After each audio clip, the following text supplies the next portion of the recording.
ಶ್ಲೋಕ 36.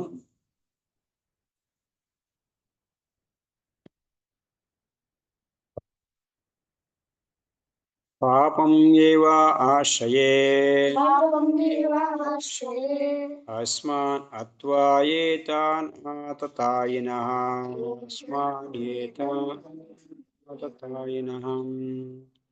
ತಸ್ಮಾತ್ ನ ಅರ್ಹ ವಯಂ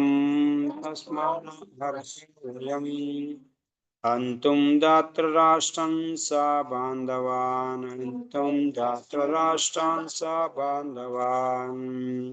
ಸ್ವಜನಂ ಈ ಕಥಂ ಅತ್ವಾ ಸುಖೀನ ಶ್ಯಾಮ ಮಾಧವ ಅನುವಾದ. ಇಂತಹ ಆಕ್ರಮಣಕಾರರನ್ನು ಕೊಂದರೆ ನಮಗೆ ಪಾಪವೇ ಘಟಿಸುತ್ತದೆ. ಆದ್ದರಿಂದ ಧೃತರಾಷ್ಟ್ರನ ಮಕ್ಕಳನ್ನು, ನಮ್ಮ ಸ್ನೇಹಿತರನ್ನು ನಾವು ಕೊಲ್ಲುವುದು ಸರಿಯಲ್ಲ. ಭಾಗ್ಯದೇವತೆಯ ಪತಿಯಾದ ಕೃಷ್ಣನೇ, ನಮ್ಮ ಬಂಧುಗಳನ್ನೇ ಕೊಂದು ನಾವು ಏನನ್ನು ಪಡೆಯುತ್ತೇವೆ? ನಾವು ಸುಖವಾಗಿರಲು ಹೇಗೆ ಸಾಧ್ಯ?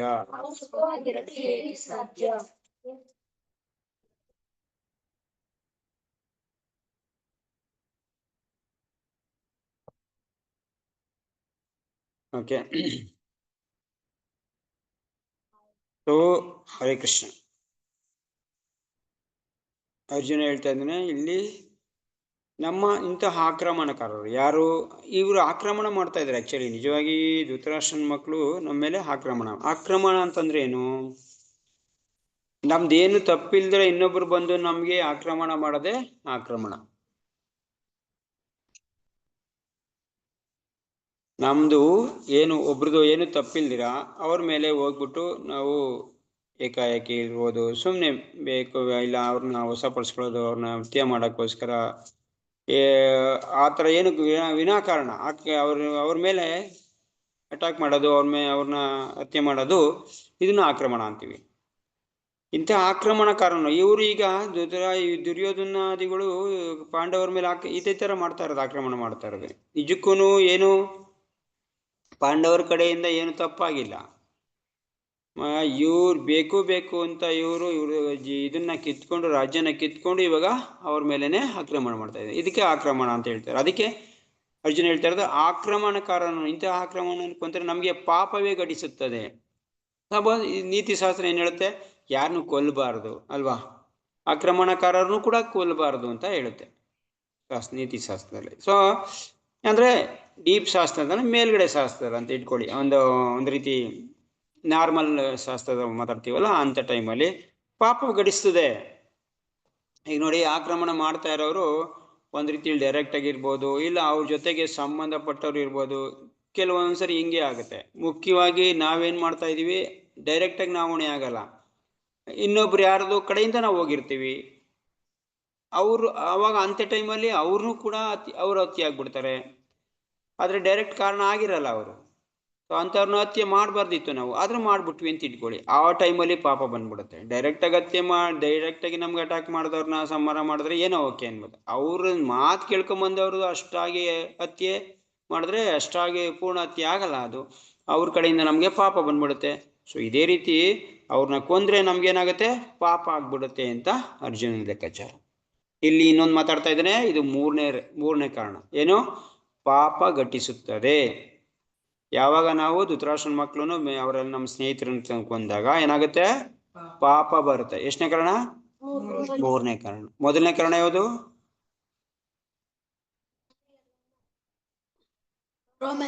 ರೋಮ ಎಲ್ಲ ನಿಂತ್ಕೋತೇವ ಸರಿ. ಅದ್ ಕಾರಣ ಏನ್? ರೀಸನ್ ಏನು ಅದರದ್ದು?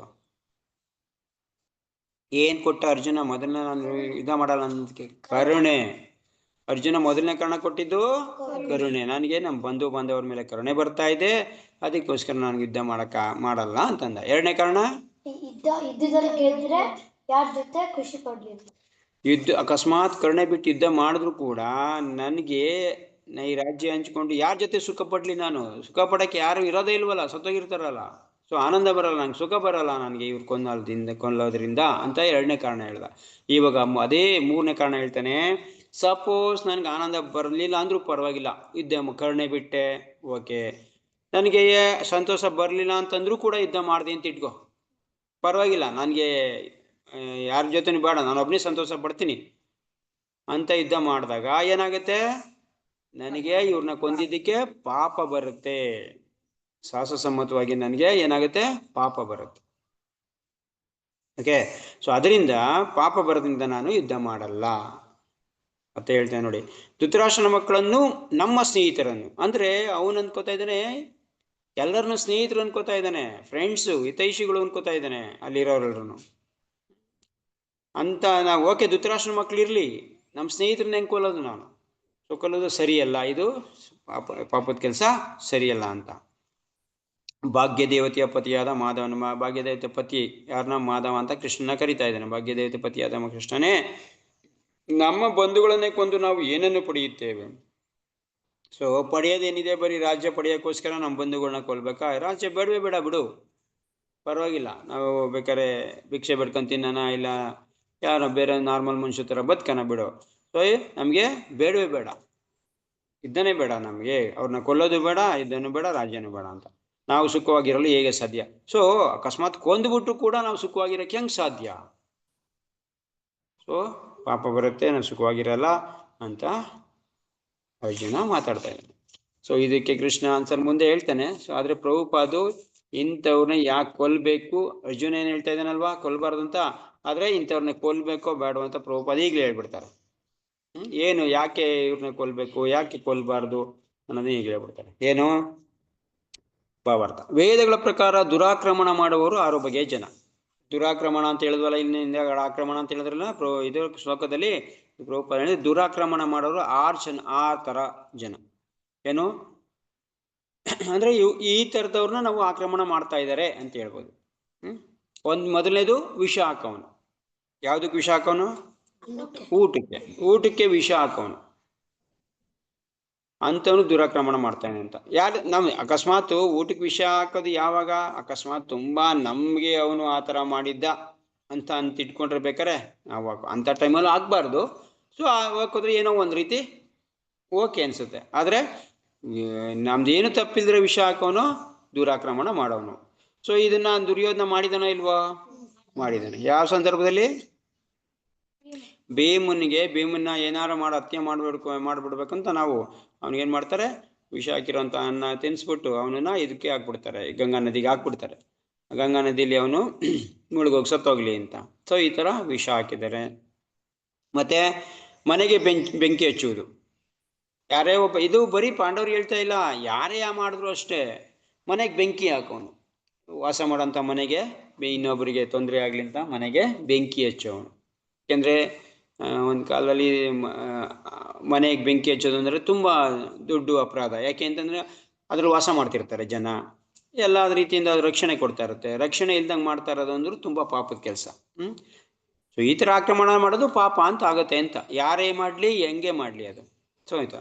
ಸೊ ಮನೆಗೆ ಬೆಂಕಿ ಹಚ್ಚೋದು, ಇದು ನಮ್ಮ ಮನೆಗೆ ಬೆಂಕಿ ಹಚ್ಚೋದು ಇಲ್ವಾ ದುರ್ಯೋಧನ? ಹಚ್ಚೋದು ಯಾವಾಗ ಪಾಂಡವರು ಅರ್ಗಿನ ಮನೆಯಲ್ಲಿ ಅವ್ರು ಬೇಕು ಅಂತ ಅರ್ಗಿನ ಮನೆ ಕಟ್ಸಿದೀವಿ ನಾವು, ವಾರಣಾರ್ಥ ಅಂದ್ಬಿಟ್ಟು ಒಂದಿದೆ, ಅಲ್ಲಿ ವಿಷ್ಣು ದೇವಸ್ಥಾನ ಇದೆ, ಅಲ್ಲಿಗೆ ಹೋಗ್ಬಿಟ್ಟು ನೀವು ವಿಷ್ಣುವಿಗೆ ಸ್ವಲ್ಪ ಸೇವೆ ಮಾಡಿ ಬನ್ನಿ ಅಂದ್ಬಿಟ್ಟು ಅಲ್ಲೊಂದು ನಿಮ್ಗೆ ಮನೆನೂ ಕಟ್ಕೊಟ್ಟಿದ್ದೀವಿ ಚೆನ್ನಾಗಿ ಅಂದ್ಬಿಟ್ಟು ಹೇಳ್ಬಿಟ್ಟು ಆ ಮನೆಗೆ ಕಳಿಸ್ತಾರೆ. ಆ ಮನೆ ಆದ್ರೂ ಹೆಂಗ್ ಕಟ್ಟಿರ್ತಾರೆ? ಏನೇ ಸ್ವಲ್ಪ ಬೆಂಕಿ ಅಂಟಿದ್ರೂ ಕೂಡ ಅಂಟ್ಕೊಬಿಡ್ಬೇಕದು.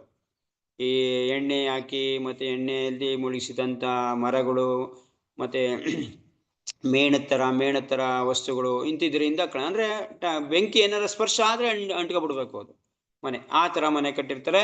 ಸೊ ಅದನ್ನ ಅಲ್ಲಿಗೆ ಕಳಿಸ್ತಾರೆ ಅವರು. ಸೊ ಅಲ್ಲಿಗೆ ಕಳಿಸ್ಬಿಟ್ಟು ಬೆಂಕಿ ಹಚ್ಚಕ್ಕೆ ಅಂದ್ಬಿಟ್ಟು ಒಬ್ಬನ ಕಳಿಸಿ ಬೆಂಕಿ ಹಚ್ಚಕ್ಕೆ ಹೋಗಕ್ಕೆ ಅವನು ಮುಂಚೆ ಮನೆ ಅವನು ಬೆಂಕಿ ಹಚ್ಬಿಟ್ಟು ಅಲ್ಲಿಂದ ತಪ್ಪಿಸ್ಕೊಡ್ತಾರೆ. ಸೊ ಅಂದ್ರೆ ಅದನ್ನು ಪ್ಲಾನ್ ಮಾಡಿದ್ರು, ಬೆಂಕಿ ಹಚ್ಚಕ್ಕೆ ಪ್ಲಾನ್ ಮಾಡಿದ್ರು. ಬೆಂಕಿ ಹಚ್ಚಿದ್ರು ಕೂಡ ಸತ್ತೋದ್ರು ಅಂತ ಅನ್ಕೊಂಡಿದ್ರು ಕೂಡ. ಸೊ ಈ ಥರ ಮಾಡಿದ್ದಾನೆ ಬೆಂಕಿ ಹಚ್ಚೋದು. ಮತ್ತೆ ಮೂರನೇದು ಮಾರಕಾಯುಧಗಳಿಂದ ದಾಳಿ ಮಾಡುವವನು. ಪಾಪ ಮಾಡೋವನು ಯಾರು ಅಂತ ಹೇಳ್ತಾ ಇರೋದು? ಮಾರಕಾಸ್ತ್ರ ಅಂದ್ರೆ ಮಚ್ಚು ಕುಡ್ಲಿ ಹೊಡೆದ್ರೆ ಸಾಯಿಸಂತ ಈ ಮಾರಕಾಸ್ತ್ರಗಳು, ಪೂರ್ಣ ಗಟ್ಟಿಯಾಗಿರೋಂಥ ವಸ್ತುಗಳಿಂದ ಹೊಡೆದು ಅವ್ರನ್ನ ಹತ್ಯೆ ಮಾಡೋದು. ಇದನ್ನು ಕೂಡ ಎಷ್ಟೋ ಸರಿ ದುರ್ಯೋಧನಾದಿಗಳು ಪಾಂಡವರ ಮೇಲೆ ಮಾಡಿದ್ದಾರೆ, ಅಲ್ಲೇ ಮಾಡಿದ್ದಾರೆ. ಮತ್ತೆ ಸಂಪತ್ತನ್ನ ಲೂಟಿ ಮಾಡುವವನು, ಇನ್ನೊಬ್ಬನ ಸಂಪತ್ತನ್ನ ಲೂಟಿ ಮಾಡೋದು ಅಂದ್ರೆ ವಿನಾಕಾರಣ ಹೋಗ್ಬಿಟ್ಟು ಅವ್ರ ಹತ್ರ ಸಂಪತ್ತನ್ನ ಕಿತ್ಕೊಂಡು, ಇದನ್ನು ದುರ್ಯೋಧನ ಡೈರೆಕ್ಟ್ ಆಗಿ ಮಾಡಿದ್ದಾನೆ. ಸಂಪತ್ತು ಕಿಳಿಸ್ಕೊಂಡು ಅವ್ರಿಗೆ ಇದಕ್ಕೆ ಕಾಡಿಗೆ ಕಳಿಸಿದ್ದಾನೆ ಅಲ್ವಾ, ಎಲ್ಲ ಕಿತ್ಕೊಂಡು ಲೂಟಿ ಮಾಡಿದ್ದಾನೆ. ಮತ್ತೆ ಮತ್ತೊಬ್ಬನ ಭೂಮಿಯನ್ನು ವಶಪಡಿಸಿಕೊಳ್ಳುವುದು, ಭೂಮಿನೂ ಕೂಡ ಇದಕ್ಕೋಸ್ಕರ ತಾನೇ ಯುದ್ಧ ನಡೀತಾ ಇರೋದು. ಭೂಮಿನ ವಶಪಡಿಸ್ಕೊಂಡಿದ್ದಾರೆ ತಾನೆ, ಇವ್ರ ಭೂಮಿ ಇಲ್ದಂಗೆ ಮಾಡಿದ್ದಾರೆ ತಾನೆ. ಸೊ ಅದ್ರ ತರ ಭೂಮಿನ ವಶಪಡಿಸ್ಕೊಳ್ಳೋನು.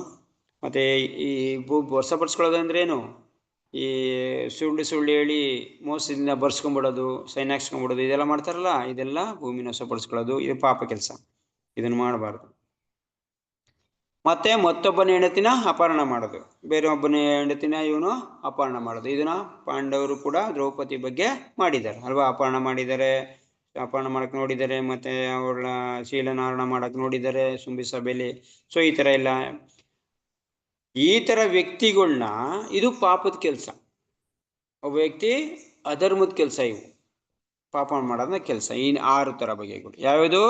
ವಿಷ ಹಾಕೋನು, ಮನೆಗೆ ಬೆಂಕಿ ಹಚ್ಚೋನು, ಮಾರಕ ಆಯುಧಗಳಿಂದ ಹಲ್ಲೆ ಮಾಡೋನು, ಸಂಪತ್ತನ್ನ ಲೂಟಿ ಮಾಡೋನು, ಮತ್ತೊಬ್ಬನ ಭೂಮಿನ ವಶಪಡಿಸ್ಕೊಳ್ಳೋನು, ಮತ್ತೆ ಮತ್ತೊಬ್ಬನ ಹೆಂಡತಿನ ಅಪಹರಣ ಮಾಡೋದು. ಈ 6 ತರ ಕಾರ್ಯಗಳು ಶಾಸ್ತ್ರದಲ್ಲಿ ಹೇಳುತ್ತೆ, ಇದು ಅಧರ್ಮ ಕಾರ್ಯಗಳು. ಈ ತರ ಮಾಡ್ತಾ ಇದ್ರೆ ಆಕ್ರಮಣ ಮಾಡ್ತಾ ಇದ್ದೇನೆ ಅಂತ ಅರ್ಥ. ಓಕೆ, ಸೊ ಹೀಗೆ ಕೊಲ್ಲುವುದರಿಂದ ಪಾಪ ಏನು ಬರುವುದಿಲ್ಲ. ಆದ್ರೆ ಇಂತಹ ಆಕ್ರಮಣಕಾರನ್ನು ಕೂಡಲೇ ಕೊಲ್ಲಬೇಕು. ಏನೋ ಇಂತಹ ಆಕ್ರಮಣ ಯಾರು ಬೇಕಾದ್ರೆ ಮಾಡಲಿ, ಇನ್ನೊಂದು ಹೇಳ್ತಾರೆ ನೋಡಿ ಪ್ರಭುಪಾದ, ಹೀಗೆ ಕೊಲ್ಲುವುದರಿಂದ ಪಾಪ ಏನು ಬರುವುದಿಲ್ಲ. ಇಂತಹ ಆಕ್ರಮಣಕಾರರನ್ನು ಕೊಲ್ಲುವುದು ಸಾಮಾನ್ಯ ಮನುಷ್ಯನಿಗೆ ಯೋಗ್ಯಕರ. ಇಲ್ಲಿ ನೋಡಿ, ಭೌತಿಕ ಪ್ರಪಂಚದಲ್ಲಿ 6 ತರ ಕೆಲಸ ಮಾಡ್ತಾವನಿ ಅಂತಂದ್ರೆ, 6 ತರ ಯಾವ್ದಾರ ಒಂದು ಕೆಲಸ ಮಾಡ್ತಾವನಿ ಅಂದ್ರೆ ಡೈರೆಕ್ಟ್ ಆಗಿ ಯಾರು ಬೇಕಾದ್ರೆ ಕೊಲ್ಬೋದು. ಈಗ ಅರ್ಜುನ ಇಲ್ಲಿ ಈಗ ಕೌರವರನ್ನ ಅರ್ಜುನ ಮಾತ್ರ ಕೊಲ್ಲಂಗಿಲ್ಲ, ಯಾಕೆಂದ್ರೆ ಪಾಂಡವರು ಮಾತ್ರ ಕೊಲ್ಲಂಗಿಲ್ಲ, ಯಾರು ಬೇಕಾದ್ರೆ ಕೊಲ್ಬೋದು, ಪಾಪ ಬರಲ್ಲ. ಯಾಕೇಳಿ ಆ ತರ ಕೆಲಸ ಮಾಡ್ತಾ ಇದ್ರೆ ಅಂತವ್ರನ್ನ ಯಾರು ಬೇಕಾದ್ರೆ ಕೊಲ್ಬೋದು, ಪಾಪ ಕೆಲಸ ಅಲ್ಲ ಅದು. ಅವನ ಕಡೆ ಧರ್ಮದಿಂದ ಅವನಿಗೆ ಯಾವುದೇ ಪಾಪ ಬರಲ್ಲ. ಇಲ್ಲಿ ಅರ್ಜುನ ಏನ್ ಹೇಳ್ತಾ ಇದ್ದಾನೆ, ಇಂಥ ಆಕ್ರಮಣ ಕೊಂದ್ರೆ ನಮ್ಗೆ ಪಾಪ ಬರುತ್ತೆ ಅಂತಾನೆ ಹೇಳ್ತಾ ಇರದೆ. ಪ್ರಭುಪಾದ ಏನ್ ಹೇಳ್ತಿದ್ರೆ, ಇಂಥವ್ರು ಕೊಂದ್ರೆ ಪಾಪ ಬರೋದಿಲ್ಲ.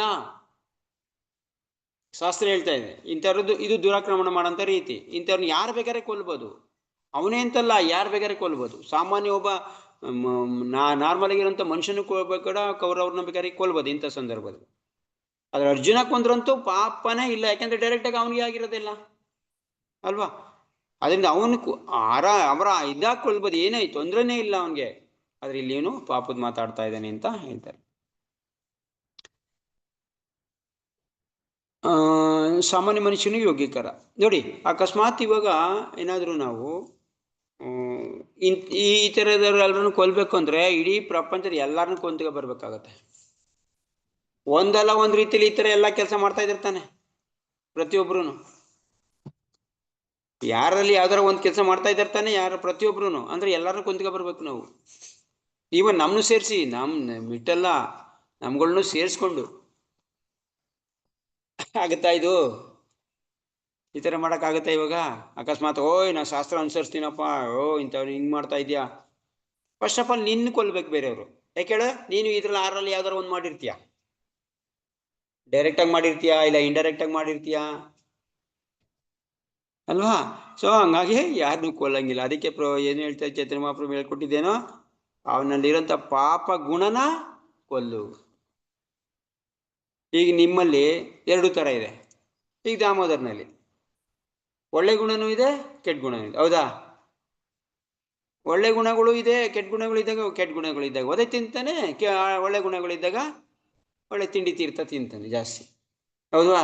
ಒಳ್ಳೆ ಗುಣ ಅದು ಜಾಸ್ತಿ ತಿನ್ನೋದು ಅಲ್ವಾ, ಶಕ್ತಿನೂ ಇದೆ. ಆದರೆ ಅದೇ ಥರ ದುರ್ಬುದ್ಧಿನ ತೋರಿಸ್ಕೊಂಡು ಒದೇನು ತಿಂತಾನೆ, ಎರಡೂ ಇದೆ. ಈಗ ಹಂಗಂದ್ರೆ ಅವನ್ನ ನಾವು ಕೆಟ್ಟ ಗುಣ ಇದೆ ಅಂತ ಅಂದ್ಬಿಟ್ಟು ಹತ್ಯೆ ಮಾಡೋಕ್ಕಾಗತ್ತಾ? ಇಲ್ಲ. ಏನು ಮಾಡಬೇಕು? ತಿದ್ದಿ ಅವನದು ಕೆಟ್ಟ ಗುಣನ ಹೋಗಿಸ್ಬೇಕು, ಅವಾಗ ಒಳ್ಳೆ ಗುಣ ಉಳ್ಕೊಳುತ್ತೆ ಅಲ್ವಾ. ಸೊ ಅದೇ ಥರ ನಿನ್ನಲ್ಲೂ ಅಷ್ಟೇ ಕೆಲವು ಗುಣಗಳು ಒಳ್ಳೆ ಗುಣಗಳು ಇದೆ, ಕೆಟ್ಟ ಗುಣ. ಅವರು ನಿದ್ದೆ ಮಾಡಿದ್ದಾರೆ ತಾನೆ, ನೀನು ನಿದ್ದೆ ಮಾಡಿದ್ದೆ ತಾನೆ, ಅದೇ ಟೈಮ್ ಮಲಗಿರೋದು ಅದೇ ಟೈಮ್ ಎದ್ದಿರೋದು. ಅವ್ರು ನಿದ್ದೆ ಯಾಕೆ ಗೊತ್ತಲ್ಲ, ನಿನಗೆ ಯಾಕೆ ಗೊತ್ತೈತೆ? ಅಷ್ಟೇ ಟೈಮ್ ನಿದ್ದೆ ತಾನೇ ಮಾಡಿದ್ಯಾ. ಅವ್ರದ್ದು ಏಜು ತಾನೆ, ಏಜ್ ಚುಕ್ಕದ ಚುಕ್ಕ ಪಾಪನ ಇಲ್ಲ ತಾನೆ, ಮತ್ತೆ ಕೆಟ್ಟ ಗುಣ ಹಂಗನ್ಬಿಟ್ಟು ಕೆಟ್ಟ ಗುಣ ಅಂದ್ಬಿಟ್ಟು ನಿನಗೆ ಭಾರಿ ಶಿಕ್ಷೆ ಕೊಡೋಕ್ಕಾಗತ್ತಾ? ಇಲ್ಲ. ಏನು ಮಾಡಬೇಕು? ತಿದ್ದಿ ಅದನ್ನು ಇನ್ನು ಹೊಡೆದು ಬುದ್ಧಿ ಹೇಳಿ ಸರಿ ಮಾಡಬೇಕು, ಬಿಡೋಕ್ಕಾಗಲ್ಲ. ಈ ಭೌತಿಕ ಪ್ರಪಂಚ ಕಲಿಯುಗದಲ್ಲಿ ಇದು ಸಾಧ್ಯ ಇಲ್ಲ. ಅದಕ್ಕೋಸ್ಕರ ನಾವು ಯಾರನ್ನೂ ಹತ್ಯೆ ಮಾಡಕ್ಕೆ ಹೋಗ್ಬಾರ್ದು, ಅವರಲ್ಲಿರುವಂಥ ಕೆಟ್ಟ ಗುಣನ ಹೋಗಿಸ್ಬೇಕು. ಹೆಂಗೆ, ಯಾವ ರೀತಿ ಹೋಗಿಸೋದು ಕೆಟ್ಟ ಗುಣ?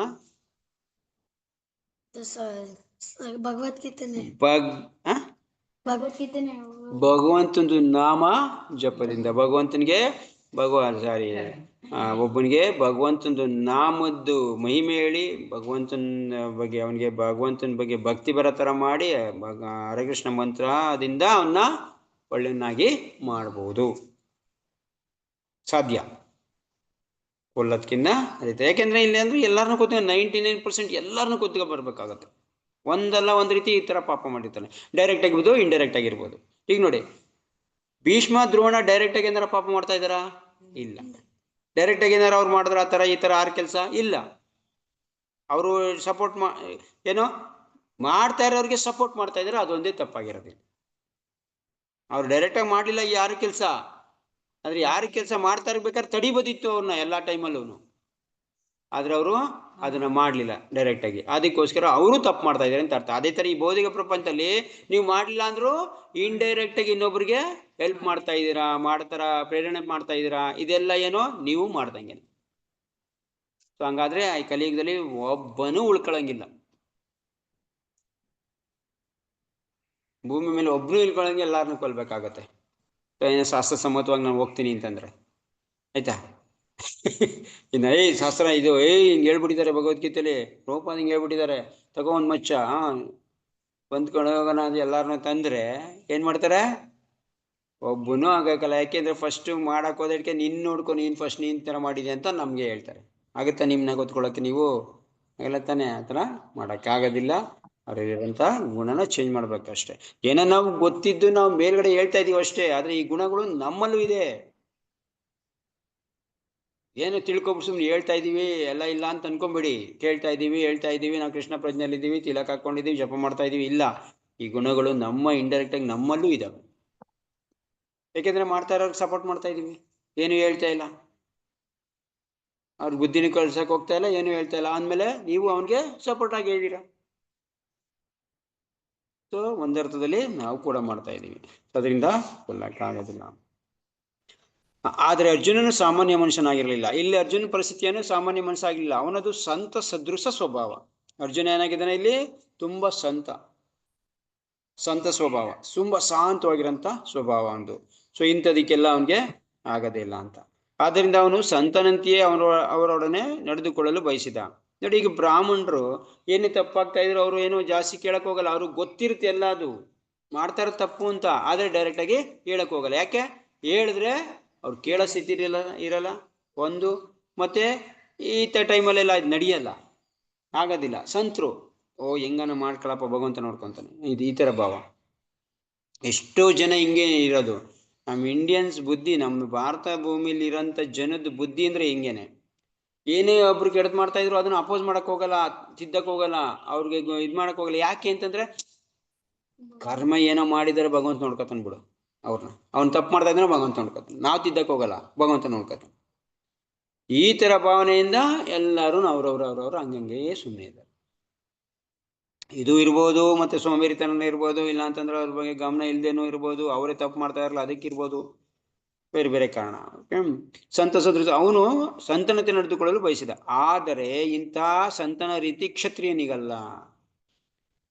ಸಂತ ಆಗಿರ್ಬೇಕು, ಕರೆಕ್ಟು. ಬ್ರಾಹ್ಮಣ ಆಗಿದ್ರೆ ಸಂತ ಆಗಿರಪ್ಪ ನೀನು, ಅದೇ ಕ್ಷತ್ರಿಯ ಆಗಿಬಿಟ್ಟಿದ್ಯಾ ನೀನು. ಕ್ಷತ್ರಿಯ ಆದ್ಮೇಲೆ ನೀನು ಆ ಥರ ಇರಂಗಿಲ್ಲ. ಅರ್ಜುನ ಇಲ್ಲಿ ಕ್ಷತ್ರಿಯ ಆಗಿದ್ದಾನೆ. ಕ್ಷತ್ರಿಯ ಆಗಿರೋನಿಗೆ ಈ ಸಂತನ ಸ್ವಭಾವ ಸರಿ ಇಲ್ಲ. ಕ್ಷತ್ರಿಯನ ರೀತಿಯೇ ನಡ್ಕೊಬೇಕು ನೀನು. ಇಲ್ಲಿ ಎಲ್ರೂ ಸಂತರು ಆಗ್ಬಿಟ್ರೆ ಕೆಲವು ಜನ ಮಾತ್ರ ಈ ತರ ಇದ್ರೆ ಹೆಂಗಾಗುತ್ತದು? ಆಗೋದಿಲ್ಲ, ಅದು ನಡೆಯೋದಿಲ್ಲ. ಅದನ್ನ ರಕ್ಷಣೆ ಮಾಡಕ್ಕೂ ಕೆಲವು ಜನ ಇರಬೇಕು. ರಕ್ಷಣೆ ಮಾಡೋರು ಯಾರು? ಈ ಕ್ಷತ್ರಿಯ ಸ್ವಭಾವದವರು ಮಾಡಬೇಕಿತ್ತು. ಆದರೆ ಅರ್ಜುನ ಇಲ್ಲಿ ಸಂತನ ತರ ನಡ್ಕೋತಾ ಇದ್ದಾನೆ. ಒಂದು ರಾಜ್ಯದ ಆಡಳಿತದಲ್ಲಿ ಹೊಣೆಗಾರಿಕೆ ಉಳ್ಳ ಮನುಷ್ಯನು ಸಂತ ಸದೃಶನಾಗಿರಬೇಕಾಗಿದ್ದರೂ ಅವನು ಹೇಡಿಯಾಗಿರಬಾರದು. ಸಂತ ಆಗಿರ್ಬೇಕು, ಆದ್ರೆ ಹೇಡಿಯಾಗಿರಬಾರದು.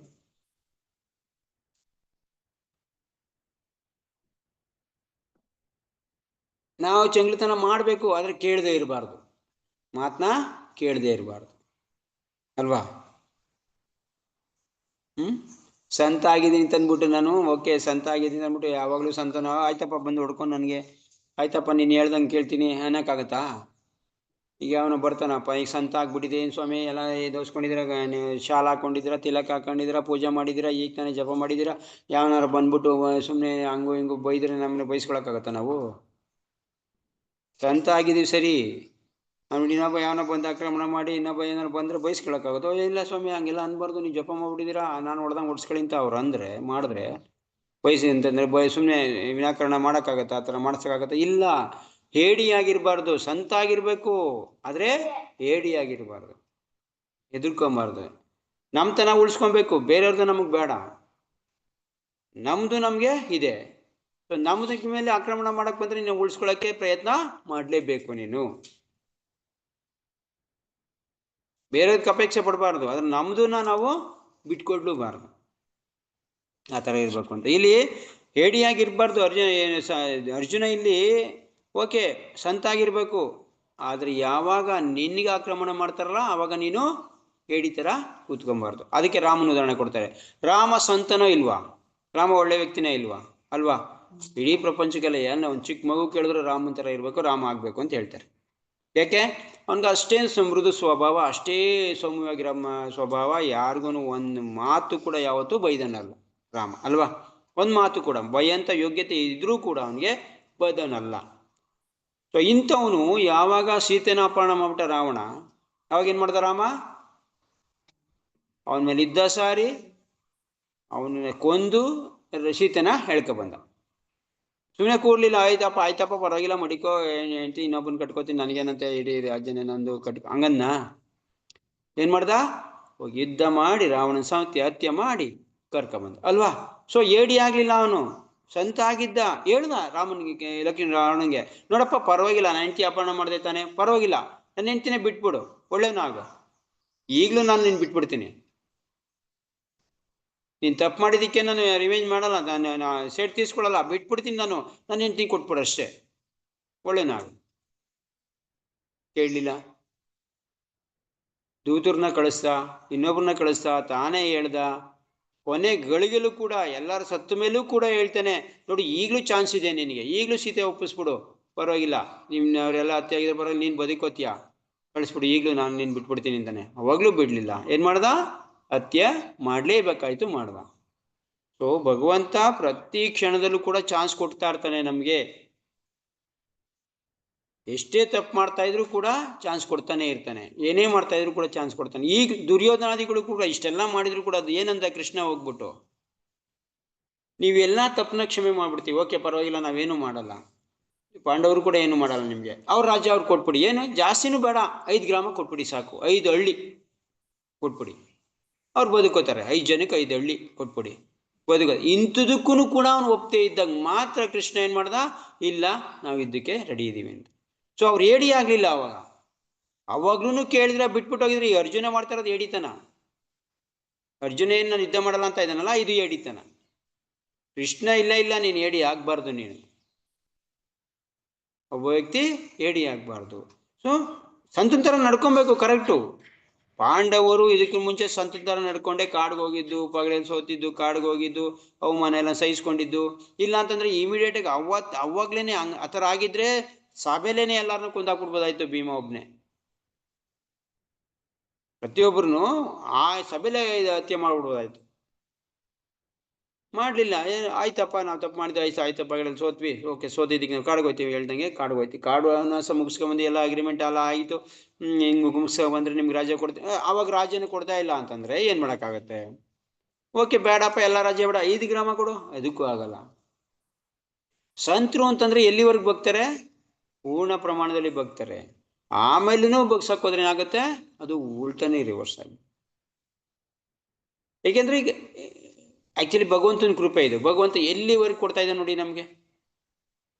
ಈವನ್ ಭಗವಂತನಿಗೆನೆ ಬಯ್ಯೋ ಲೆವೆಲ್ಗೆ ಹೋದ್ರೂ ಕೂಡ ಕೊಡ್ತಾ ಇದ್ದಾನೆ, ಯಾವುದು ಕಡಿಮೆ ಮಾಡ್ತಾ ಇಲ್ಲ. ಎಷ್ಟೇ ಕೆಟ್ಟವರಾದ್ರೂ ಕೂಡ ದಿನ ಬೆಳಗಾದ್ರೂ ಬರೀ ತಪ್ಪು ಮಾಡ್ತಾನೆ ಇದೀವಿ, ಆದ್ರೂ ಕೂಡ ಭಗವಂತ ನಮ್ಗೆ ಕೊಡ್ತಾನೆ ಇದ್ದಾನೆ. ಎಷ್ಟು ಕರುಣೆ ಇರ್ಬೋದು. ಬೇಕು ಅಂದ್ರೆ ಒಂದು ಕ್ಷಣಕ್ಕೆ ಬೇಕಾದ್ರೆ ನಮ್ಮೆಲ್ಲರೂ ನಮ್ದು ಇದಕ್ಕೆ ಒಬ್ಬನೇ ಇಳಿಸ್ಬಿಡ್ಬೋದು ನೋಡಿ. ಬರೀ ಒಂದು ಕೊರೋನಾ ಬಿಟ್ಟಿದ್ದ ಸಾಕ್ಷಾಣಿಗೆ ಎಲ್ಲ ಹೆಂಗೆ ಇದಾಗೋಗಿದ್ವಿ. ಎಲ್ಲ ಕಾರ್ಯ ನಿಲ್ಲಿಸ್ಬಿಟ್ಟು ಎಲ್ಲ ಕಾರ್ಯನ ಆಚೆ ಮನೆಯಿಂದ ಆಚೆ ಹೋಗ್ದಂಗೆ ಒಬ್ರಿಗೊಬ್ರು ನೋಡ್ದಂಗೆ ಮಾಡ್ಬಿಟ್ಟಿದ್ದ. ನಿಮ್ಮ ಹೆಂಡತಿನೂ ನೋಡಂಗಿಲ್ಲ, ನೀವು ಗಂಡನು ನೋಡಂಗಿಲ್ಲ, ಮಕ್ಳು ನೋಡಂಗಿಲ್ಲ, ಮಕ್ಳು ಸತ್ರು ಕೂಡ ಮುಟ್ಟಂಗಿಲ್ಲ, ಆ ಥರ ಮಾಡ್ಬಿಟ್ಟಿದ್ದ. ಮಾಡ್ತೀನಿ ಅಂತ ನಿಂತ್ಕೊಂಡ್ರೆ ಭಗವಂತ ಹೆಂಗ್ ಮಾಡ್ಬೋದು ಅಂತಂದ್ರೆ ನಮ್ಮನ್ನ ಬರೀ ಮಾತಾಡ್ದಂಗೆ ಬೇಕಾದ್ರೆ ಮಾಡ್ಬಿಡ್ಬೋದು, ಊಟ ಸಿಗ್ದಂಗೆ ಬೇಕಾದ್ರೆ ಮಾಡ್ಬಿಡೋದು. ಒಂದೇ ಸರಿ ಒಂದು ಸುಮ್ಮನೆ ಮಳೆ ಬರ್ಲಿಲ್ಲ 1 ವರ್ಷ ಅಂದ್ರೆ ಮುಗಿದೋಯ್ತು ನಮ್ ಕತೆ. ಒಂದು ಸುಮ್ಮನೆ ಡ್ಯಾಮ್ಗಳನ್ನೆಲ್ಲ ಹಿಂಗೆ ಹೊಡೆದಾಕ್ಬಿಟ್ರೆ ಯಾವ ನೀರಿಲ್ಲ, ಯಾವ ಬೆಳೆ ಇಲ್ಲ, ಏನಿಲ್ಲ.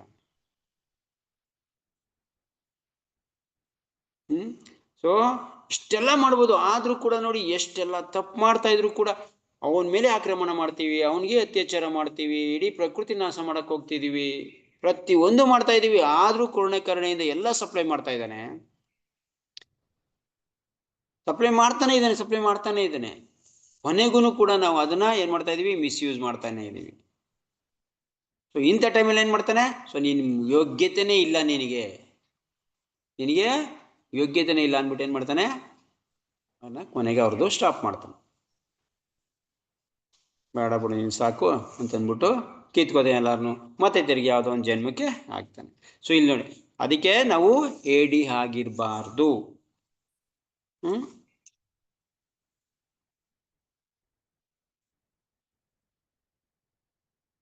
ಜಗತ್ತಿನ ಚರಿತ್ರೆಯಲ್ಲಿ ಸಾಮ್ಯವಿಲ್ಲದಂತಹ ಪಾಠವನ್ನು ಶ್ರೀರಾಮನು ಅವನಿಗೆ ಕಲಿಸಿದ. ಆದರೆ ಅರ್ಜುನನು ವಿರುದ್ಧ ಆಕ್ರಮಣ ಮಾಡಿದವರು ವಿಶೇಷ ವರ್ಗದವರು ಎಂದರೆ ಅವನ ತಾತ, ಅವನ ಗುರು, ಸ್ನೇಹಿತರು, ಮಕ್ಕಳು, ಮೊಮ್ಮಕ್ಕಳು ಮೊದಲಾದವರು ಎಂಬುದನ್ನು ಪರಿಗಣಿಸಬೇಕು.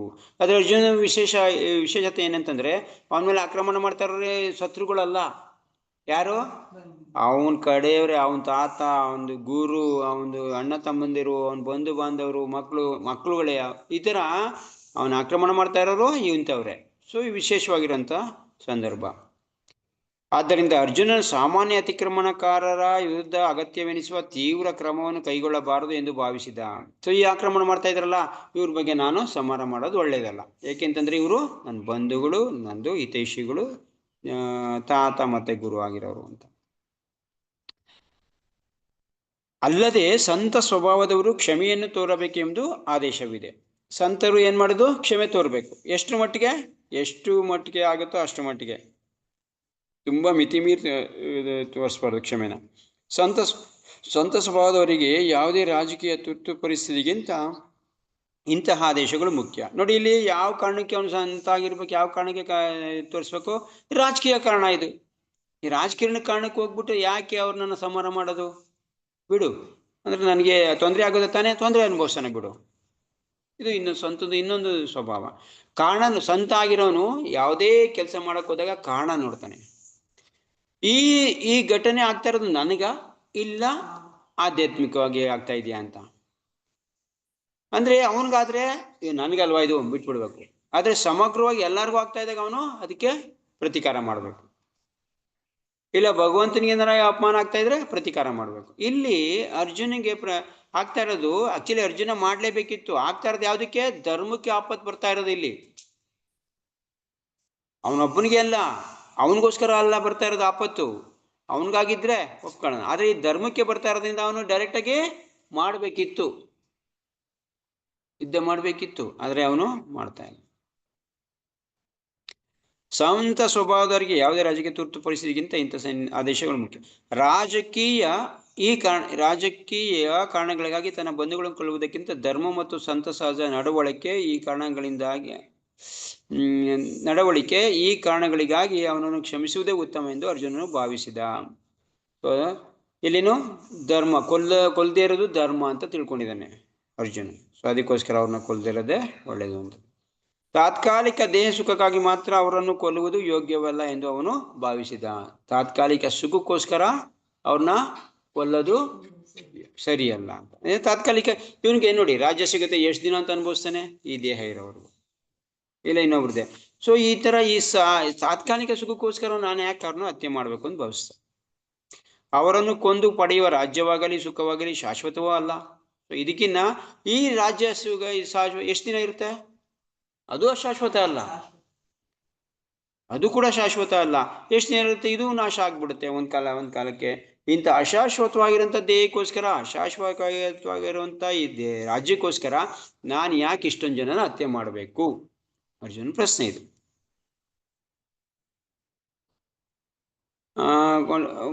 ಶಾಶ್ವತವೇ ಅಲ್ಲ. ಹೀಗಿರುವಾಗ ತನ್ನ ಬಂಧುಗಳನ್ನೇ ಕೊಂದು ತನ್ನ ಜೀವಕ್ಕೆ ಶಾಶ್ವತವಾದ ಮುಕ್ತಿಗೂ ಆಪತ್ತನೇಕ ತಂದುಕೊಳ್ಳಬೇಕು. ಏನು ಯೋಚನೆ ಮಾಡ್ತಾ ಇದ್ದಾನೆ? ಶಾಶ್ವತವಾಗಿ ಅಲ್ದೇ ಇರೋಂಥದ್ನ ಯಾಕೆ ನಾನು ಇವ್ರನ್ನ ಕೊಂದ್ಬಿಟ್ಟು ಪಾಪಕ್ಕೊಳಗಾಗ್ಬೇಕು? Permanent ಆಗಿದ್ರೇನು ಅನ್ಬೋದಾಯ್ತು, okay. ಈ ಪ್ರಪಂಚ ಪರ್ಮನೆಂಟ್ ಆಗಿದ್ರೆ ಅದು ಅನ್ಬೋದಾಯ್ತು. ಎರಡೂ ಇದಲ್ಲ ಇಲ್ಲಿ.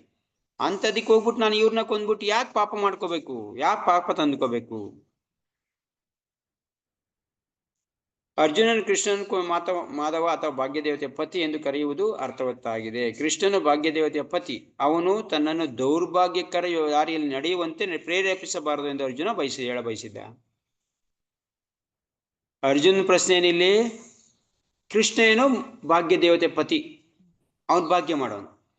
ನೀನ್ ಮಾತ್ರ ನನಗೆ ಹೇಳ್ಬಿಟ್ಟು ಭಾಗ್ಯ ಮಾಡ್ಕೊಂಡು ಚೆನ್ನಾಗಿರು, ನನ್ನನ್ನು ಮಾತ್ರ ನೀನೇನ್ ಮಾಡೋ? ಅಭಾಗ್ಯದಲ್ಲಿ ಅಭಾಗ್ಯ ಇದೆಲ್ಲ ಮಾಡ್ಬಿಟ್ಟು ಪಾಪ ಕಟ್ಕೊಂಡು ತಿರುಗು ಅಂತ ಹೇಳ್ತಾ ಇದೀಯ ನೀನು ಅನ್ನೋ ಥರ. ನೀನು ಮಾತ್ರ ಏನು ಮಾಡ್ಬಾರ್ದು, ನಿನಗೆ ಮಾತ್ರ ಏನು ಆಗ್ಬಾರ್ದು. ಭಾಗ್ಯ ದೇವತೆ ಪತಿ ಆಗಿದ್ಯಾ ನೀನು, ಹಂಗೆ ಇರ್ತೀಯ. ಅದು ನನ್ನ ಇವಾಗ ಇಲ್ಲಿ ಮಾಡು ಅಂತ ಹೇಳ್ಬಿಟ್ಟು ಏನಾಗ್ತಾ ಇದೆ? ನನಗೆ ಪಾಪ ಬರುತ್ತೆ ಇದೆಲ್ಲ ಮಾಡಿದ್ರೆ. ನನ್ನನ್ನು ಮಾತ್ರ ಯುದ್ಧ ಮಾಡುವಂತಿದ್ಯಾ, ನೀನ್ ಮಾತ್ರ ಮಾಡಲ್ಲ, ಬರೀ ರಥ ಓಡಿಸ್ತಾ ಕೂತಿದ್ಯಾ. ನನ್ನನ್ನು ಮಾತ್ರ ಮಾಡುವಂತೀಯ, ನಾನ್ ಮಾತ್ರ ಏನ್ ಮಾಡ್ಬೇಕು? ಇದೆಲ್ಲ ಮಾಡ್ಬಿಟ್ಟು ಪಾಪ ಕಟ್ಕೋಬೇಕು. ನೀನ್ ಮಾತ್ರ ಚೆನ್ನಾಗಿದ್ಬಿಡು, ಯಾಕೆಂದ್ರೆ ನೀನ್ ಭಾಗ್ಯ ದೇವತೆ ಪತಿ, ಭಾಗ್ಯವಂತ. ನನ್ನ ಯಾಕೆ ಈ ದೌರ್ಭಾಗ್ಯಕ್ಕೆ ನುಗ್ತಾ ಇದೆಯಾ ಅಂತ ಇಲ್ಲಿ ಭಾಗ್ಯ ದೇವತೆ ಪತಿ ಅಂತ ಹೇಳಿ ಮಾಧವ ಅಂತ ಕರೀತಾ ಇರೋದವನ್ನ. ನನ್ನನ್ನು ಈ ತರ ನುಗ್ಬೇಡ ನೀನು, ನನ್ನನ್ನ ಈ ಪಾಪ ಕೆಲಸ ಮಾಡುವಂತ ನುಗ್ಬೇಡ ಅಂತ. ಸೊ ಆದರೆ ಕೃಷ್ಣನು ಭಕ್ತರಿಗೆ ಮಾತ್ರವಲ್ಲ, ಯಾರಿಗೂ ದುರಾದೃಷ್ಟವನ್ನು ತರುವುದಿಲ್ಲ. ಪ್ರಭುಪಾದ ಅಲ್ಲಲ್ಲೇ ಹೇಳ್ಬಿಡ್ತೀನಿ, ಮುಂದಕ್ಕೆ ಹೇಳ್ತೀನಿ. ಇಲ್ಲ ಇಲ್ಲೇ ಕೃಷ್ಣ ಯಾವುದೇ ಕಾರಣಕ್ಕೂ ಯಾರಿಗೂ ಅಭಾಗ್ಯ ತರೋನಲ್ಲ. ಅವನಿಗಿನ್ನ ಹೆಚ್ಚಾಗಿ ಬೇರೆಯವ್ರಿಗೆ ಭಾಗ್ಯ ಬರಬೇಕು ಅಂತ ನೋಡ್ತಾನೆ ಹೊರತು, ಬೇರೆಯವ್ರಿಗೆ ಭಾಗ್ಯ ಸಿಗ್ಬೇಕು ಅಂತ ಹೇಳ್ತಾನೆ ಹೊರತು ಅವನಿಗೆ ದುರಾದೃಷ್ಟ ತರೋನಲ್ಲ. ಸಾಮಾನ್ಯ ಜನಕ್ಕೂ ದುರಾದೃಷ್ಟ ಮಾಡೋನಲ್ಲ. ಇನ್ನು ಸ್ವಲ್ಪ ಭಕ್ತರಿಗೆ ನಂಬಿರೋರಿಗೆ ದುರಾದೃಷ್ಟ ಮಾಡ್ತಾನ? ಗ್ಯಾರಂಟಿ ಮಾಡ. ನೋಡಿ, ಎಲ್ಲಾರ್ಗು ಎಷ್ಟು ಚೆನ್ನಾಗಿ ಏನು ಆರಾಮಾಗಿ ಇಂದ್ರಿಯ ತೃಪ್ತಿ ಮಾಡ್ಕೊಂಡು ಇದ್ರೂ ಕೂಡ ಎಲ್ಲನೂ ಒದಗಿಸ್ತಾ ಇದ್ದಾನೆ ಅಲ್ವಾ? ಪ್ರತಿಯೊಂದು ಕೂಡ ಎಲ್ಲಾರ್ಗು ಒದಗಿಸ್ತಾ ಇದ್ದಾನೆ. ಇನ್ನು ಭಕ್ತಿ ಮಾಡೋರಿಗೆ ಒದಗಿಸಲ್ವಾ ಇದು?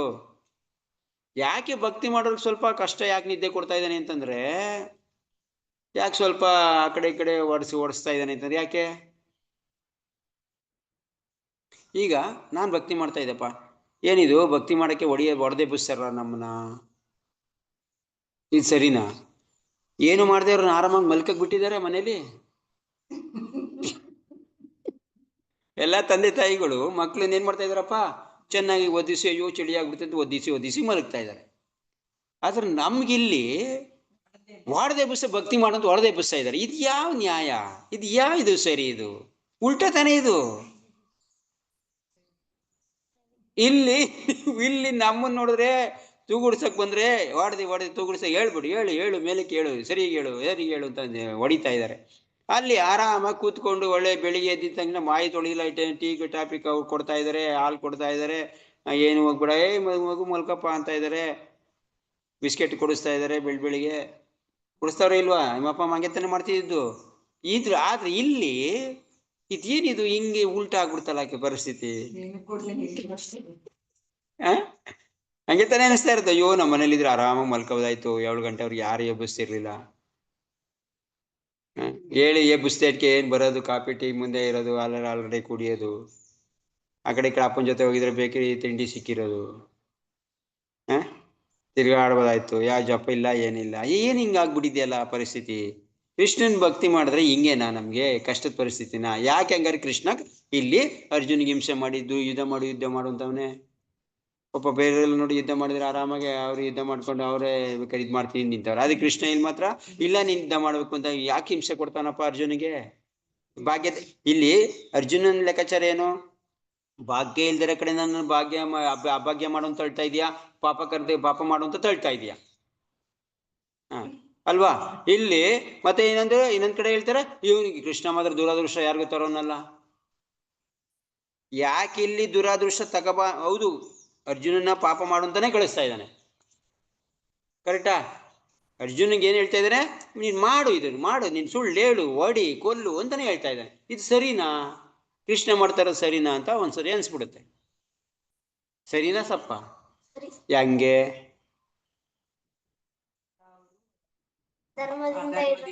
ಅಧರ್ಮದಿಂದ ಇದ್ದಾರೆ ಅವರು ಪಾಪ ಮಾಡ್ತಾ ಇದ್ದಾರೆ. ಪಾಪ ಮಾಡೋದನ್ನ ಕೊಲ್ಲೋದು ನಿಂದು ಧರ್ಮ. ನಿದ್ದೆ ಮಾಡೋದು ನಿಮ್ದು ಟೈಮ್ ವೇಸ್ಟು, ಪಾಪ ಮಾಡ್ದಂಗೆ ಆಗುತ್ತೆ. ಅವರು ಬಿಸ್ಕೆಟು ಬಾಳೆಹಣ್ಣು ಎಲ್ಲ ತಿಂತಾ ಇರೋರ ಕತೆ ಏನಾಗುತ್ತೆ? ಒಂದಿನಕ್ಕೆ ಕೊನೆ ಗಳಿಗೆಯಲ್ಲಿ ಏನಾಗುತ್ತೆ? ಅವ್ರ ಪಾಡು ಬಿಸ್ಕೆಟು ಇಲ್ಲ, ಬಾಳೆಹಣ್ಣು ಇಲ್ಲ, ಈ ಕಡೆ ಅನ್ನನೂ ಇಲ್ಲ, ಹಂಗಾಗತ್ತೆ. ನಮ್ಗೇನಾಗುತ್ತೆ? ನಮ್ಗೆ ಎಲ್ಲ ಅನುಗ್ರಹ ಸಿಗುತ್ತೆ, ಭಗವಂತನ ಧಾಮಕ್ಕೆ ಹೋಗ್ತೀವಿ, ಆನಂದವಾಗಿರ್ತೀವಿ, ಸುಖವಾಗಿರ್ತೀವಿ. ಮತ್ತೆ ಇದೇ ಜೀವನದಲ್ಲೂ ಕೂಡ ನೀವು ಬೇಗ ಎದ್ದು ಫ್ರೆಶ್ ಆಗಿ ಸ್ವಲ್ಪ ಲವಲವಿಕೆ ಅಂದ್ರೆ ಜೀವನದಲ್ಲೂ ಕೂಡ ಮುಂದೆ ಬರ್ಬೋದು.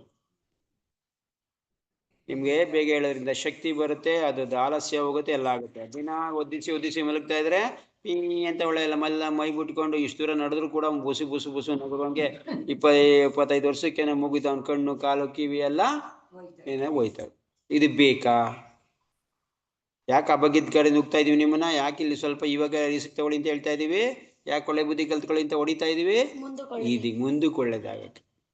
ಮುಂದಕ್ಕೆ ನಿನಗೆ ಚೆನ್ನಾಗಿ ಕೆಲಸ ಮಾಡಿ ನಿನಗೆ ಒಳ್ಳೆ ಸಂಪಾದನೆ ಮಾಡೋಕ್ಕೋಸ್ಕರ ಈಗಲಿಂದ ಕಷ್ಟಪಟ್ರೆ, ಈಗಲಿಂದ ನೀನು ಶಿಸ್ತಿಂದ ನಡ್ಕೊಂಡ್ರೆ, ಮುಂದಕ್ಕೆ ನೀವು ಸಂಪಾದನೆ ಮಾಡಿದ್ರು ಕೂಡ ಶಿಸ್ತಿರುತ್ತೆ. ನಿಮ್ಮ ಹತ್ರ ಬಂದ ದುಡ್ಡನ್ನ ಯಾವ ಥರ ಖರ್ಚು ಮಾಡ್ಬೇಕು ಅಂತ ಗೊತ್ತಾಗಲ್ಲ. ಆ ಥರ ಬೇಡ ಅಂತಂದ್ಬಿಟ್ಟು ನಾವು ಇವಾಗ ನಿಮಗೆ ಸ್ವಲ್ಪ ಏಟು ಬಿಡ್ತಾ ಇರೋದು, ಹೇಳಿ ಅಂತ ಇರೋದು, ನಿದ್ದೆಯಿಂದ ಆಚೆ ಬನ್ನಿ ಅಂತ ಇರೋದು. ಅರ್ಥ ಆಯ್ತಾ? ಸೊ ಅಂದ್ರೆ ಅರ್ಥನ ಪ್ರತಿಯೊಂದು ವಿಷಯದಲ್ಲೂ ಇದು ನಡೀತಾನೆ ಇದೆ. ಉದಾಹರಣೆ ನಿಮ್ ತಗೋತಾ ಇದ್ದೀನಿ ಅಷ್ಟೇ. ಇದನ್ನ ಪ್ರತಿಯೊಂದು ವಿಷಯದಲ್ಲಿ ಎಲ್ಲರೂ ತಮ್ಮ ಜೀವನಕ್ಕೆ ಅಳವಡಿಸ್ಕೊಬೇಕು. ಪ್ರತಿ ಟೈಮಲ್ಲೂ ಕೂಡ ಇದನ್ನ ಅಳವಡಿಸ್ಕೊಬೇಕು. ಯಾಕೆ ನಾವು ಅಭಾಗ್ಯದ ಕಡೆ ಹೋಗ್ಬೇಕು ಅಂದ್ರೆ, ನಮ್ಮ ಲೆಕ್ಕಾಚಾರದ ಪ್ರಕಾರ ಅಭಾಗ್ಯ ಅಂದ್ರೆ ಯಾವುದು? ಕಷ್ಟಪಡೋದು. ಯಾಕೆ ರಿಸ್ಕ್ ತಗೊಳ್ಳೋದು, ಇದು ಅಭಾಗ್ಯ ಅನ್ಕೊಳ್ತಾ ಇದೀವಿ. ಸೊ ಆ ಕಡೆ ಯಾಕೆ ಹೋಗ್ಬೇಕು? ಮುಂದೆ ನಮ್ದು ಜೀವನ ಸರಿಗಿರೋಕ್ಕೋಸ್ಕರ. ಕೃಷ್ಣ ಅರ್ಜುನ್ಗೆ ಯಾಕೆ ಈಗಲೇ ರಿಸ್ಕ್ ತಗೋತಾ ಇದ್ದಾನೆ? ಮುಂದೆ ನೀನು ಸರಿ ಇರ್ಬೇಕು, ಅದಕ್ಕೆ ಸಮಾಜ ಸರಿ ಇರ್ಬೇಕು, ಅದಕ್ಕೋಸ್ಕರ ಅಭಾಗ್ಯ ತಗೋ. ಅಭಾಗ್ಯ ತರ ತಗೋಂತಲ್ಲ, ಅಭಾಗ್ಯ ತರ ಕಾಣ್ತಾ ಇದೆ ಅಷ್ಟು. ಅದು ಯಾವುದು ಅಭಾಗ್ಯ ಏನಲ್ಲ ಅದು. ಆದ್ರೆ ಇನ್ನೊಬ್ರಿಗೆ ಆ ಥರ ಅನಿಸ್ತಾ ಇದೆ ಅಷ್ಟೇ. ಅದು ಅಭಾಗ್ಯ, ಅದು ಇದು ಅದನ್ನು.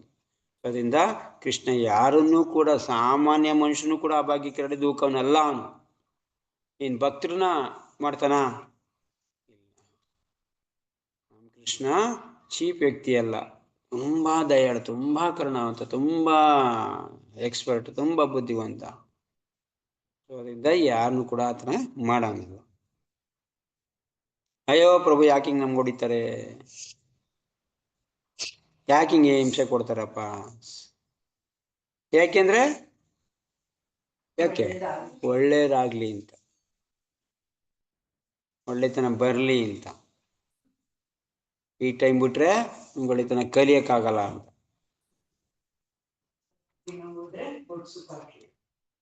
ಎಲ್ಲ ಜಿಡ್ಡು ಹಿಡ್ದು ಹೋಗಕ್ ಮುಂಚೆ ಸ್ವಲ್ಪ ಜಿಡ್ಡನ್ನ ತೆಗೆದಾಕಿ ಅಂತ. ಒಂದ್ಸರಿ ಜಿಡ್ಡು ಹಿಡಿದ್ಬಿಟ್ರೆ ಮುಗಿದೋಯ್ತು ನಿಮ್ ಕಥೆ.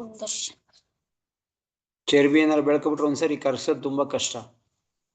ಹೌದಾ? ಮೈ ಮೇಲೆ ಫ್ಯಾಟ್ ಏನಾರು ಬೆಳೆದ್ಬಿಟ್ರೆ ಒಂದ್ಸರಿ ಹೊಟ್ಟೆ ಬಂದ್ಬಿಟ್ರೆ ಆ ಹೊಟ್ಟೆ ಕರ್ಗ್ಸಕ್ ಬೇಕಾದ್ರೆ ಎಷ್ಟು ಶ್ರಮ ಪಡ್ಬೇಕಾಗತ್ತೆ ನೋಡಿ ಬೇಕಾದ್ರೆ. ಅದಕ್ಕೆ ಬೆಳೆಯಕ್ ಮುಂಚೆನೆ ಅದನ್ನ ಸ್ವಲ್ಪ ಅವಾಗವಾಗ ಏನ್ ಮಾಡಿ ಟ್ರಿಮ್ ಮಾಡ್ತಾ ಇರ್ಬೇಕು. ಮಚ್ ತಗೊಂಡಲ್ಲ ಟ್ರಿಮ್ಮು,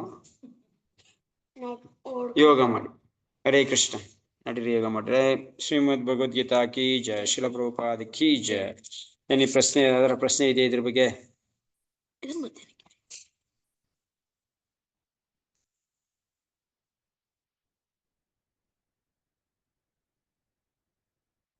ಇದನ್ನ